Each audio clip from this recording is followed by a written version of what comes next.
Marami ditong mga kapwa natin na kahit talaga wala kang ginagawa, talagang galit sila sa iyo. Bakit? Wala ka namang ginagawang di maganda.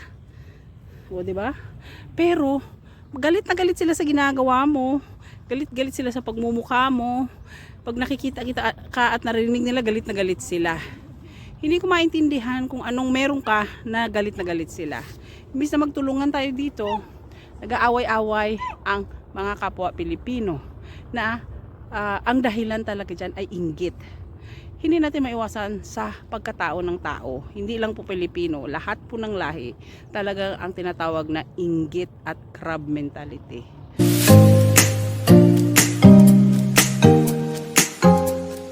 Magandang araw po sa inyong lahat. Ito na naman si Inday Janelle, ang ambisyosang YouTuber dito sa Antalya, Turkey.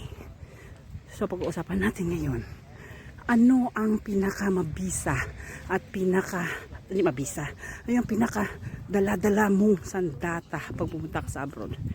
Dalawang bagay po yun.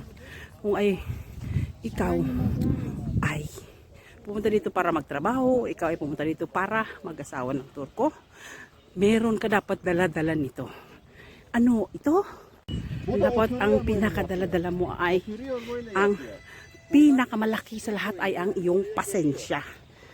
Pag ikaw ay may asawang Turko or mag-aasawa dito, mag-settle down, mahaba dapat ang iyong pasensya sa asawa mo, sa mga taong nakapalibot sa ito, sa kultura nila dito, kung anong mga gawain nila dito. Kasi magkaiba po ang culture, ang tradisyon ng mga Turko. Kung naman ikaw ay pumunta dito para magtrabaho, ang pinaka-iingatan mo din ay pasensya. Pasensya at konsensya. Ang amo mo dito, ang pinaka-problematic dito, ang trabaho, at higit sa lahat, yung mga taong nakapalibot sa iyo. Yung mga kapwa mo. Napakaganda ng view ko ngayon dyan. Ito po yan sa Duden Waterfalls. So, sa harap, hihiga dyan. O nagsasanda. So, ako, ang pinaka problema dito pag punta ka na may asawa kang Turko ay ang pasensya mo sa pamilya ng asawa mo, sa asawa mo. At sa pasensya para sa pakikisama sa mga kapwa mo Pilipino dito sa Turkey. Ang pinaka problematic dito at hindi naman sila pakialamero. Meron talagang, paglalo na yung mga nagjo-join ka sa mga group dito, very good din yun para sa ideas na matutunan mo tungkol sa bansang ito. Ang pinaka problema lang, kasi marami ditong mga kapwa natin na kahit talaga wala kang ginagawa, talagang galit sila sa iyo. Bakit? Wala ka namang ginagawang di maganda. O, di ba? Pero galit na galit sila sa ginagawa mo. Galit-galit sila sa pagmumukha mo. Pag nakikita ka at narinig nila, galit na galit sila. Hindi ko maintindihan kung anong meron ka na galit sila. Imbis na magtulungan tayo dito, nag-aaway-away ang mga kapwa Pilipino na ang dahilan talaga dyan ay inggit. Hindi natin maiwasan sa pagkatao ng tao. Hindi lang po Pilipino, lahat po ng lahi talaga ang tinatawag na inggit at crab mentality. Hindi ka naman gusto ng mga kapwa mo Pilipino. Kiber, kung may mga anak, asakuin mo mga anak mo, asakuin mo ang asakawa mo. Kasi yung mga masyadong mapakialamera dito na mga kapwa natin ay yung mga wala trabaho. Eh siyempre nakatutok lagi yan sa telepono kung wala silang paggawaing kuskus doon sa loob ng kanilang bahay. So just take care of your kids, your family, and your future. So dapat, kung may kaibigan ka dito, much better na less than many. Kasi hindi mo alam kung sino ang tunay mong kaibigan at sino talaga nagmamalasakit sa iyo, kundi yung iba na itinuring mong kaibigan, yun pala ang magpapahamak sa iyo. So usually, yun nga, may kasabihan na huwag mo i-share lahat ng sikreto mo sa buhay mo sa kaibigan mo. Kasi yung kaibigan mo yan ang magsasabi sa lahat. So kung ang problema mo is advantage para naman din sa iyo, para din sa iba, Pag shinare niya, mas okay. Pero yung, syempre, yung family problem, yung asawa mo, mga anak mo, normal talaga na mag-share ka ng problema kasi para naman maibsan ang kalungkutan mo, ang stress mo sa buhay. So much better na the less you talk, the less mistakes you have. Because the more you talk, the more mistakes you will commit. So, mas pipiliin mo yung tunay na kaibigan dito na mapagkakatiwalaan. Wala pong kwenta sa dami ng iyong kaibigan, pero isa lang po ang nagmamalasakit sa iyo. Ang iba lahat dyan ay nag-take advantage kung ano ang iyong kahinaan at kung meron ano ka. Dahil ako dito naninirahan na ng 12 years. Alam na alam ko talaga ang style ng mga kapwa Pilipino dito. Maraming nakikipagkaibigan sa iyo kung kaya nilang gamitin ka.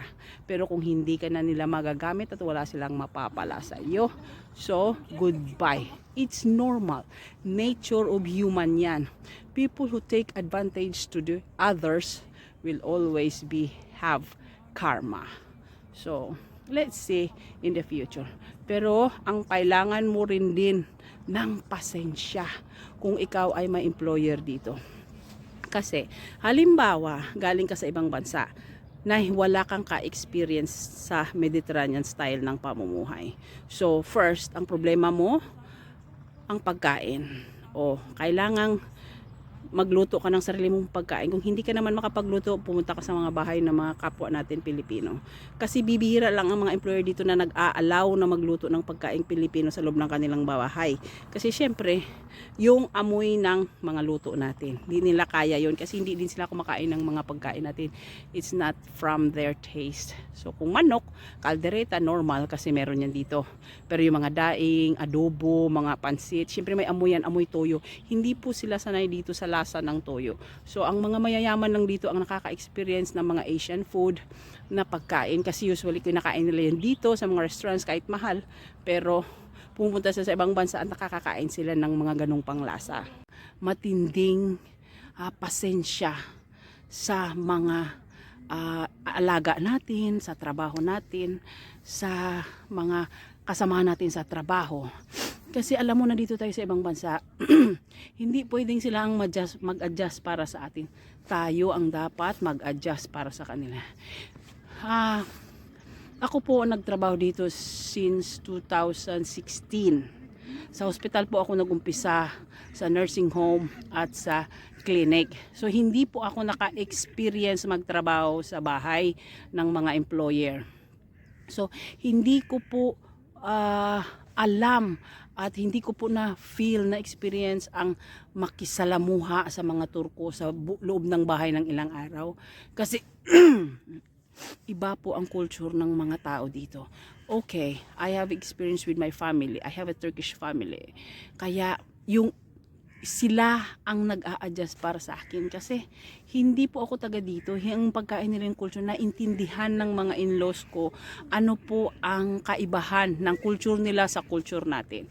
Pero nire-respeto ko talaga kung ano ang gusto nila na nakakabuti sa pamilya. Ganito, imbawa hindi ko gusto na ganito ang gusto nilang gawain.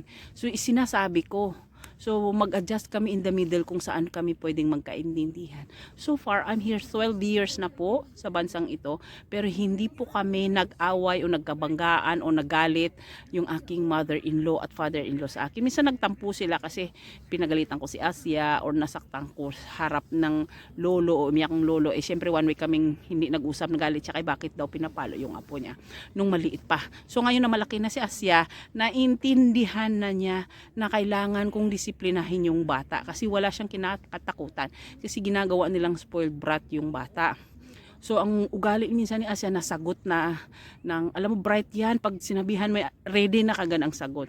So kailangan mong intindihin din yung mga gusto ng in-laws mo, ng asawa mo. Alam, it's between communication. Meron talaga dito mga kababayan at hindi sila magkaintindihan ng mga in-laws nila, ng mga kamag-anak ng asawa nila. Kasi nga yung communication nila lack or missing. Pero kasi, ang sikreto lang talaga dyan. Kung hindi ka talaga gusto ng mga in-laws at kamag-anak ng asawa, kahit anong gawin mo, hindi ka talaga intindihin nila, hindi kayo magkaintindihan. Pero, kung gusto ko ng mga in-laws mo, kahit na ayaw nila yung ginagawa mo, kailangan nilang intindihin at tanggapin yun. So, be sure na gustuhin ka ng mga in-laws, kailangan kunin mo ang loob nila. Makukuha mo rin yan ang loob nila pag hindi ka nila gusto later on, di ba? So guys, ayun po ang mga mabisang sandata mo pag pumunta ka sa bansang ito. Pasensya at tibay ng loob. Sorry, ginaubo-ubo na naman ako. O, ayan ang Duden Waterfalls. So from here, I have to walk at least 20 to 30 minutes to my home. Mag-umpisa na ako dito, papunta sa aming bahay. Okay, see you next week for our next video.